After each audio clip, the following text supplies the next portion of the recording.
کیا آپ جانتے ہیں کہ یعقوب نبی نے اپنی وفات سے پہلے اپنے بیٹوں سے جو کہا اس نے پوری دنیا کی تاریخ بدل دی۔ آج ہم پیدائش کے باب 49 کے ان رازوں سے پردہ اٹھائیں گے جو مسیح یسوع کی آمد کی طرف اشارہ کرتے ہیں۔ پیدائش کی کتاب 49 باب یعقوب کی آخری باتیں۔ اور یعقوب نے اپنے بیٹوں کو یہ کہہ کر بلوایا کہ تم سب جمع ہو جاؤ تاکہ میں تم کو بتاؤں کہ آخری دنوں میں تم پر کیا کیا گزرے گا۔ اے یعقوب کے بیٹوں، جمع ہو کر سنو اور اپنے باپ اسرائیل کی طرف کان لگاؤ۔ اے روبن، تو میرا پہلوٹا، میری قوت اور میں شہزوری کا پہلا پھل ہے۔ تو میرے روب کی اور میری طاقت کی شان ہے۔ تو پانی کی طرح بے ثبات ہے، اس لیے تجھے فضیلت نہیں ملے گی کیونکہ تو اپنے باپ کے بستر پر چڑھا۔ تو نے اسے نجش کیا۔ روبن میرے بچھونے پر چڑھ گیا۔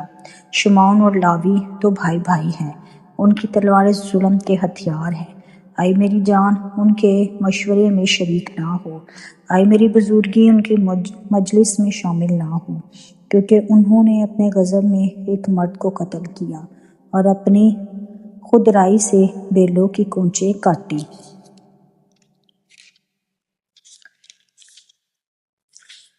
لعنت ان کے غضب پر کیونکہ وہ تند تھا اور ان کے قہر پر کیونکہ وہ سخت تھا۔ میں انہیں یعقوب میں الگ الگ اور اسرائیل میں پراگندہ کر دوں گا۔ اے یہودا، تیرے بھائی تیرے مدح کریں گے، تیرا ہاتھ تیرے دشمنوں کی گردن پر ہوگا، تیرے باپ کی اولاد تیرے آگے سرنگوں ہوگی۔ یہودا شیر ببر کا بچہ ہے۔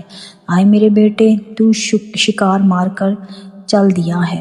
وہ شیر ببر بلکہ شیرنی کی طرح دبک کر بیٹھ گیا، کون اسے چھیڑے؟ یہودا سے سلطنت نہیں چھوٹے گی اور نہ اس کی نسل سے حکومت کا عصا موقوف ہوگا، جب تک شیلوہ نہ آئے اور قومیں اس کی مطیع ہوں گی۔ اور وہ اپنا جوان گدھا انگور کے درخت سے اور اپنی گدھی کا بچہ اعلیٰ درجے کے انگور کے درخت سے باندھا کرے گا۔ تو اپنا لباس میں اور اپنی پوشاک آب انگور میں دھویا کرے گا۔ ان کی آنکھیں مہ کے سبب سے لال اور ان کے دانت دودھ کی وجہ سے سفید رہا کریں گے۔ زبولون سمندر کے کنارے بسے گا اور جہازوں کے لیے بندرگاہ کا کام دے گا، اور اس کی حد سیدا تک پھیلی ہوگی۔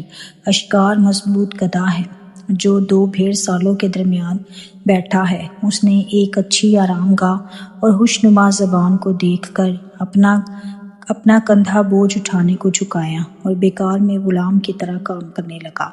دان اسرائیل کے قبیلوں میں سے ایک کی مانند اپنے لوگوں کا انصاف کرے گا۔ دان راستے کا سانپ ہے، وہ راہ گزر کا افعی ہے جو گھوڑے کے عقب کو ایسا ڈھستا ہے کہ اس کا سوار پچھاڑ کھا کر گر پڑتا ہے۔ اے خداوند، میں تیری نجات کی راہ دیکھتا آیا ہوں۔ جد پر ایک فوج حملہ کرے گی، پر وہ اس کے دمبالا پر چھاپا ماریں گے۔ عاشر نفیس اناج پیدا کیا کرے گا اور بادشاہ کے لائق لذیذ اشیاء مہیا کرے گا۔ نفتالی ایسا ہے جیسے چھوٹی ہوئی ہرنی، وہ میٹھی میٹھی باتیں کرتا ہے۔ یوسف ایک پھلدار پودا ہے، ایسا پھلدار پودا جو پانی کے چشمے کے پاس لگا ہوا ہو اور اس کی شاخیں دیوار پر پھیل گئی ہوں۔ تیر اندازوں نے اسے بہت چھیڑا اور مارا اور ستایا، لیکن اس کی کمان مضبوط رہی اور اس کے ہاتھ اور بازوؤں نے یعقوب کے قادر کے ہاتھ سے قوت پائی۔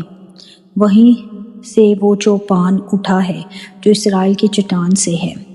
یہ تیرے باپ کے خدا کا کام ہے جو تیری مدد کرے گا، اسی قادر مطلق کا کام جو اوپر سے آسمان کی برکتیں اور نیچے سے گہرے سمندر کی برکتیں اور چھاتی اور رحموں کی برکتیں عطا کرے گا۔ تیرے باپ کی برکتیں میرے باپ دادا کی برکتوں سے کہیں زیادہ ہیں اور قدیم پہاڑوں کی انتہا تک پہنچی ہے۔ وہ یوسف کے سر بلکہ اس کے سر کی چاندی پر جو اپنے بھائیوں سے جدا ہوا نازل ہوں گی۔ بنیامین پھاڑنے والا بھیڑیا ہے، وہ صبح کو شکار کھائے گا اور شام کو لوٹ کا مال بانٹے گا۔ اسرائیل کے 12 قبیلے یہی ہیں، اور ان کے باپ نے جو باتیں کہہ کر ان کو برکت دی وہ بھی یہی ہے۔ ہر ایک کو اس کی برکت کے موافق اس نے برکت دی۔ یعقوب کی وفات اور تدفین۔ پھر اس نے ان کو حکم دیا اور کہا کہ میں اپنے لوگوں میں شامل ہونے پر ہوں، مجھ پر میرے باپ دادا کے پاس اس مغارے میں جو عفرون ہتی کے کھیت میں ہے دفن کرنا، یعنی اس مغارے میں جو ملک کنعان میں ممرے کے سامنے مغفیلیہ کے کھیت میں ہے، جسے ابراہیم نے کھیت سمیت عفرون ہتی سے مول لیا تھا تاکہ گورستان کے لیے وہ اس کی ملکیت بن جائے۔ وہاں انہوں نے ابراہیم کو اور اس کی بیوی سارہ کو دفن کیا۔ وہیں انہوں نے اسحاق اور اس کی بیوی ربکہ کو دفن کیا۔ وہیں میں نے بھی لیہ کو دفن کیا، یعنی اس کھیت کے مغارے میں جو بنی ہت سے خریدا تھا۔ اور جب یعقوب اپنے بیٹوں کو وصیت کر چکا تو اس نے اپنے پاؤں بچھونے پر سمیٹ لیے اور دم چھوڑ دیا اور اپنے لوگوں میں جا ملا۔ پاک کلام کے پڑھے اور سنے جانے پر خدا کی برکت ہو، خدا کا شکر ہو۔ God bless you.